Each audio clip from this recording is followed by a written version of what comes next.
আসসালামু আলাইকুম। আজকে আমি আপনাদেরকে একদম সহজ পদ্ধতিতে দুধ চা বানিয়ে দেখাবো। তার জন্য প্রথমে আমি চিনি দিয়ে দিলাম ৩ চামচ। এখানে আমি চিনি দিয়েছি।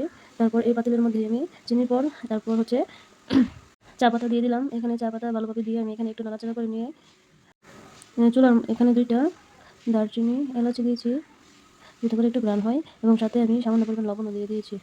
আমি এগুলো দিয়ে তারপর চুলায় বসিয়ে দিলাম। চুলায় বসানোর পর হালকা নাড়াচাড়া দিয়ে নিচ্ছি। অনেক সময় যখন আমার হাতে সময় খুব কম থাকে কিন্তু চা খেতে ভীষণ ইচ্ছে করে তখন আমি এই নিয়মটা অ্যাপ্লাই করি। একসাথে চিনি এবং চা পাতি দিয়ে চুলায় বসিয়ে হালকা একটু লবণ দিই, দিয়ে এটা নাড়াচাড়া দিয়ে যখন একটু জাল হয়ে আসবে তখন এখানে আমি পাউডার দুধ নিয়েছি এবং সাথে সামান্য একটু গরুর দুধও দিয়েছি। এতে করে দুধের স্বাদটা চাটা অনেক স্বাদ হয় এবং খেতে ভালো লাগে, একটা ঘ্রাণ হয় আলাদা। তাই আমি ভালোভাবে এটা মিক্স করে নিয়েছি নাড়াচাড়া দিয়ে। তারপর দিক থেকে আমি চুলা থেকে পাতিলটা নিয়ে একটু ভালোভাবে নাড়াচাড়া দিয়ে দুধটা অনেকক্ষণ জাল হয়েছে এটা। এটা জাল হওয়ার পর এখন আমি এটা দুধের সাথে মিক্স করে দেবো। এখন কাপে নিয়ে নিলাম।